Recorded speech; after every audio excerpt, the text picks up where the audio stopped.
Secrets that the Fed does not want you to know, okay? Hello, my name is Tomy Shaw. I'll be your host on today's video, and I'll be talking about the secrets of the Fed that doesn't want you to know. So they're going in a new direction. The old direction was that to keep inflation between 1 to 3%. The new direction is to create more inflation, because they're saying that we didn't have enough inflation the last 10 years. So even if inflation goes higher than 3%, it's not going to be something they're looking at. Right now they're looking at the markets, they're looking at real estate, stock market, bonds, and they're trying to keep everything inflated. Okay? So the new direction is to create inflation. Why? The best way to pay off nominal debt or debt is through inflation. Because when you're having inflation, it's like you're having a mechanism that is paying off your debt. And it's a lot better than to physically pay off that debt, because when you pay off that debt physically, it creates deflation. It reduces the value of assets. Now, how are they going to do this? They're going to do this through artificially keep interest rate low, through QE, through the repo operations, to buying bonds. They're buying treasury bonds that hold yield curve, and they're pushing the yield lower, so they're increasing the bond prices. All right. Now, if they keep inflation low, and you can borrow at lower than the cost of inflation, what does that mean? That means you're essentially borrowing free money. Okay. So how to benefit from this situation? Okay, who's going to get hurt? First of all, the people who are going to get hurt in this is people who save and don't convert those savings, those cash, into capital. What is capital? It's equity. When you're looking at a balance sheet, capital, equity, BNRs, anything that is considered on the right side hand column of a balance sheet, the lower hand column, that's equity. Okay, if you can convert capital or savings into capital, you're going to be saved here. It depends on which situation. If it's hyperinflation, not a lot of people get saved. Okay, so you can borrow at 2%.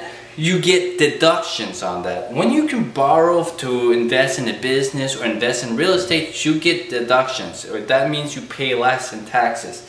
So you're borrowing at a 2%. And then you get that deduction, which brings you up at around 1.1%. This is hypothetical examples, okay? Then you have inflation. If inflation is at 3% and you're borrowing at 1.1%, that means your real cost of interest is minus 2%. So their agenda right now is to create artificial inflation through QE, and to artificially keep interest rates low, to keep everything, okay? So this is going to be good for people who hold a lot of debt, but not all debt, okay? How to know if it's good debt? It has to be lower than inflation. If you're borrowing at 7%, you're losing money on this. I'm not talking about borrowing money at 7%, 20%, 4%. I'm talking about if you could borrow lower than the inflation rate, you're going to benefit from the secrets that I just told you, the new agenda of the Fed. Okay, so this is one of their agendas, and at the same time they want to create this Fed coin, because if they're afraid of bank runs or people going away from banks, if they force you to go to digital currency, then they can go around this whole situation and just keep on printing money, because they already reduced the amount of currencies that they have to hold in their reserves. So right now it's a policy of 0%. This changes the whole game.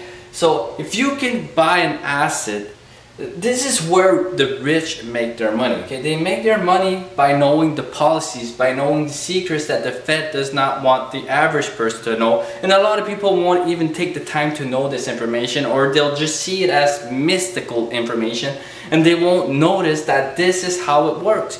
If they can succeed at keeping inflation rate at where they want, and they can keep artificial interest rates low, then you essentially get paid to borrow. Who gets hurt? If you're saving money and you're keeping it into cash, keep it cash. Okay, of course you need to have money. You still have to make sure that if something happens, you have the next month covered, 2 months covered, 3 months covered. What I'm talking about is when you have a lot of money. Don't keep it in your bank account. Make it work.